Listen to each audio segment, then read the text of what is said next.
Thanks and welcome to another Coach's Preseason Coaches Interview with the head volleyball coach of the Quinter Bulldogs, Katie Blackwell, and brought to you by the Farm Credit of Western Kansas. And Coach, as you look forward to the upcoming season, what can we expect from the Bulldogs?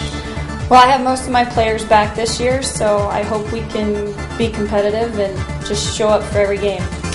Folks, if you want to know more about the Bulldog volleyball team, you can do that by going to openspacessports.com.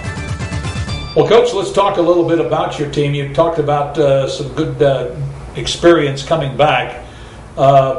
If you had to analyze where the strength of your team will be, would it be on the front line? Would it be the back row?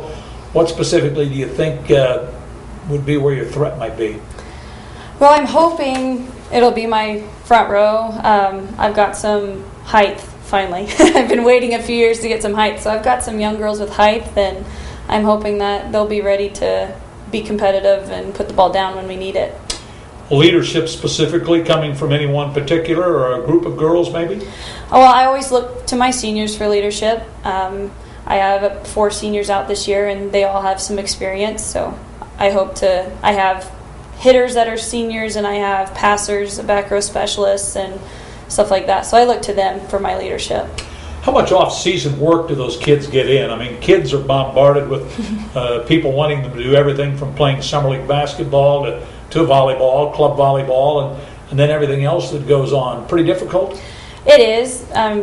Kids are really busy this year, or these days, but I actually opened the gym this summer, and we were getting in there, and I had some getting in the weight room and lifting, and so we found time to keep going and working on stuff. So. Now, what kind of numbers are you looking at? Do you have any idea what your numbers will look like with 8th graders coming in? I'm going to be in the upper 20s, 25 or a little bit more, so I'm going to have a lot of girls. Not probably the most I've ever had at Quinter, so it'll be different for me. Well, that serves as a really, I would guess, an opportunity to make you stronger through a good JV and right into the varsity, I would guess. Yeah, and maybe even some C-team games, because with that many girls, I want to get them playing, so hopefully we can get some C-team games going too. When you analyze your league, and of course you'll have a league tournament coming up in October, and then of course the postseason the week following with a sub-state, but as you analyze the league, do you see yourself on the hunt maybe for a league title, or if not, who would maybe be the favorite in the league? Oh, you ask me that every year. I know, you should know this stuff, man.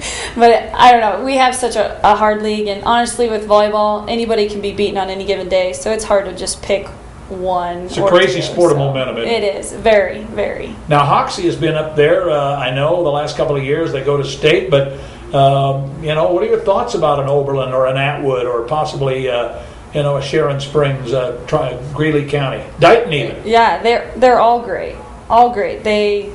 It's hard to pick. Crapshoot. Yes, definitely. So to speak. Yes. Well, listen, we'll have the opportunity to follow your team some throughout the fall and follow the Bulldogs of Quinter. We look forward to doing that and wish you nothing but the best. Thank you. All right, thank you very much for joining us on another Coach's Preseason show right here on openspacessports.com, brought to you by Farm Credit of Western Kansas, many businesses throughout the Quinter community. Thanks for joining us.